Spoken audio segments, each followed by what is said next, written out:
You know, the internet has totally changed the game for how our children learn, connect, and just grow up. But as this digital world gets bigger and bigger, so do the dangers that are hiding in plain sight. Today, we're going to look at a brand new way of thinking about online safety. It's not about adding another app, but about actually rebuilding the digital roads our kids travel on, making safety the default, not just an afterthought. This quote it really hits home, doesn't it? It perfectly captures the impossible spot parents are in today. The very same phone or tablet that opens up a world of learning and creativity is also a doorway to some really serious harm. It's this crazy paradox that families everywhere are trying to figure out.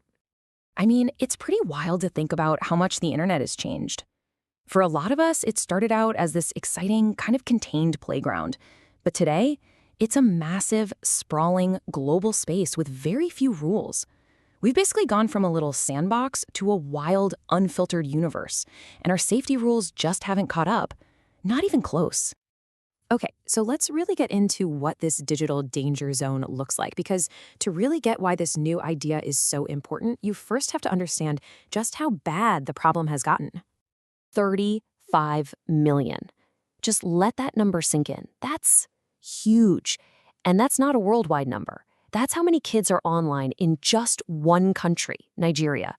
This shows you this isn't some small issue for a few families. We are talking about tens of millions of kids trying to find their way through this incredibly complex digital world, a lot of them with no guide at all.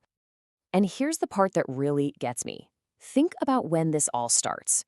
It's not when they're teenagers. For so many kids, their first smartphone is handed to them when they are just 6 years old. 6! At an age where they're still figuring out how to tie their shoes, they're getting a device with a direct line to, well, everything. The gap between where they are developmentally and what they can stumble upon online is just massive. This analogy is so powerful because it's so incredibly accurate. You would never, ever let a 6-year-old just wander off into a big city with no stoplights, no police, no rules. It's unthinkable. And yet, that is exactly what we are doing every single day in the digital world. It just shows the enormous risk that we've all sort of accepted as normal. So really, it all boils down to this triple threat. First, you've got harmful content that is literally changing the way kids' brains develop.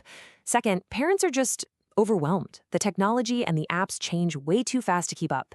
And third, with no real boundaries in place, our kids are basically out there completely unprotected. This isn't a failure of parenting, it's a failure of the system.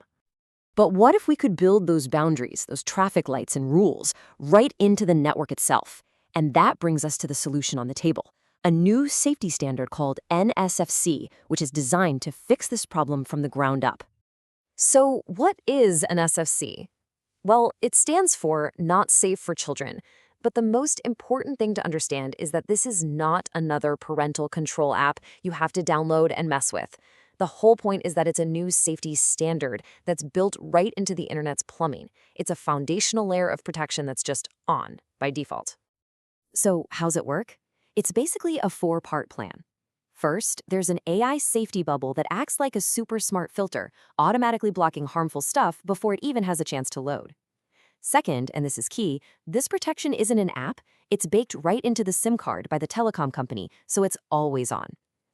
Third, they're rolling it out through schools first, so they can reach millions of families really quickly. And finally, the whole thing is designed to be super affordable.